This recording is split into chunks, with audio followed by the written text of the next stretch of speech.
So seeing as Deadpool is one of my favourite Marvel characters, I was quite excited to see that he's finally released his own game. Deadpool is offensive, he's witty, he's sarcastic, and often breaks the fourth wall. I get the cover of the next Street Fighter for this, right, Capcom? Right? If you're unfamiliar with the epicosity that is Deadpool, I highly suggest you go onto YouTube right now after watching this video and type in Deadpool Origins. Fun fact, Deadpool was actually voiced by Nolan North, and if you don't know who Nolan North is, he is Nathan Drake from Uncharted. But does the game live up to the legend that is the character of Deadpool? We're going to be finding out by testing out the graphics, the story, the gameplay, and other mechanics of the game. You ready? And... Drop the beat! Deadpool! Bang! Babes! Mayhem! Let's get it on! Deadpool! Ow! Wait, what the... Now, considering my PC is nothing more than a bucket full of wank connected to the internet, I couldn't really play Deadpool at the maximum settings, while recording at least. But even if you do have a top of the line PC, you won't really notice that much of a difference from the other graphics settings. The settings for the games come at low, medium, or high, or extra. I noticed that while playing the game, when I reached low HP, my graphics would actually tear and make the game pretty unplayable until my health regenerated. This was later fixed by turning the V-Sync on, but it was very irritating to begin with. Now, Deadpool himself and other Marvel characters look quite nice. They all look quite taut and very well designed. But sadly, the backgrounds look very static and generic. Now, due to the camera angle of the game, you really won't notice when you upgrade your weapons. I mean, when I upgraded from my standard weapons to the Bang Lee size, I really didn't notice that I had them or not. It's a bit different with guns, but I didn't actually bother with them since I preferred just going in with melee and screaming out YOLO. And if you can notice it, when you slice someone, they do bleed, and the blood effects are quite nice and realistic, especially when you cut someone's arm off. But with so much happening, you will rarely notice it going on. The game's FPS seems to peak at 60 and won't really go past that, even if you've got a high-end monitor.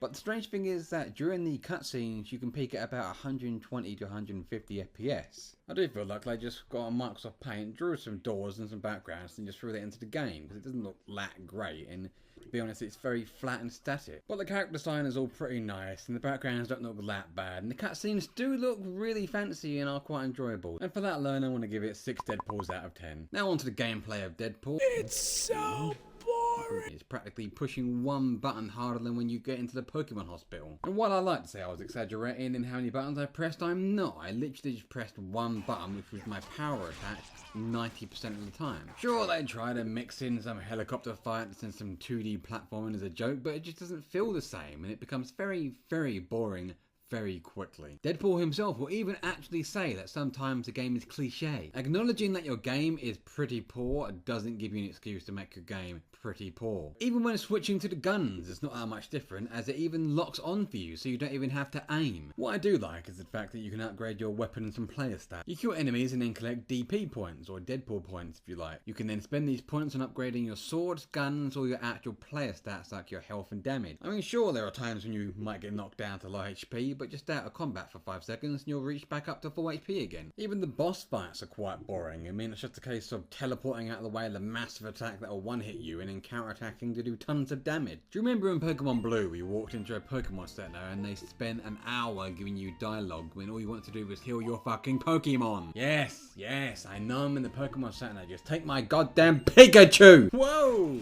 Some repressed anger going on there. Sorry guys. Got a bit off topic. Gameplay for Deadpool really does let it down, and because of that, I'm going to give it a very disappointing 3 Deadpools out of 10. And we move on to the story of Deadpool, which is frankly a lot better than the actual gameplay for it, thank God. Now, the thing that makes Deadpool unique is the fact that he's the only comic book character that knows he's a comic book character. This allows Deadpool to break the fourth wall, in which he does quite a lot. And in true fourth wall breaking fashion, Deadpool has planted bombs at the headquarters of High Moon Studios. He sent in a game proposal in crayon, no less, and High Moon Studios have refused to make the game, until he blows up half the headquarters and they suddenly change their mind for some reason. The original script that you get tells you that you have to go out and assassinate Chance White, a corrupt media media mogul. But once you actually capture Chance White, Mr. Sinister actually kills him, screwing up your contract and costing you money. Once Mr. Sinister blows up your body and makes you his little bitch, you decide to act upon yourself to take revenge. It's just even more convenient that the X-Men are also after Mr. Sinister, stating that Sinister is collecting DNA to use in his new army. The story behind the game does follow the comic books very well. It breaks the fourth wall quite a lot, even goes so far as to bitch slapping Wolverine because he sells more comic books than you. That's for being in more comics than me. The story is quite funny and entertaining at times, and it is very reminiscent of the comic books, as I said previously. For that, I'm going to give it a decent score of 8 Deadpools out of 10. And finally, we come to the last bit of the review, the voice acting and music part. There's not really much to go off on sounds of music. The swords sound like sword slashes, the guns sound like gunshots. It is kind of nice to have blood splat when you slash someone's arm off, but that's all standard. You'd expect to have a parry sound or a gunshot noise if you fire a gun. But the main thing that does carry this game, along with the story, is the voice acting from Nolan North. Now, North voices Deadpool in Ultimate Marvel vs. Capcom 3, Deadpool the game, and in Hulk vs. Wolverine. Logan, I think we lost him. And every single time he plays Deadpool, he really brings a character to life. He manages to portray the comic book character onto the actual screen. It's amazing what he can do with the character. But Nolan North isn't the only creditable voice actor in the game. Steve Blum voices Wolverine. If you don't know who Steve Blum is, he voices Orochimaru in Naruto Shippuden, who also brings to life Wolverine quite well, I thought. The standalone sounds are as to be expected, but the voice acting really brings this game to life and makes it very enjoyable to play.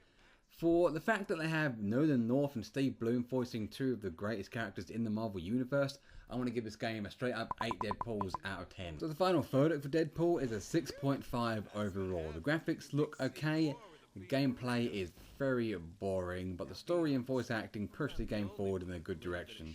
You can buy Deadpool for the Xbox 360, the PS3 or the PC.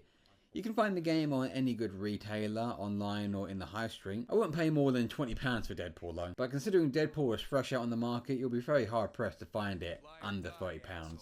You can find it on Amazon for $31.49, which isn't a bad price really. Well, that's it for the Deadpool review, guys. Hopefully you will enjoy the Let's Play of the games, and you'll see me on Wednesday or Friday for a guider. See you then, guys. Something doesn't... Wait, one sec. Ah, that's better. No, still doesn't seem right. Wait, let's get some 70s porn music going. There we go, that's better. Now we just gotta slow... Fly or die, asshole. Your choice. Gonna need both hands to shoot that minigun. Says who? I do stuff with one hand all the time. Take us to the right, my newly acquired pilot. I got some ammo to spend.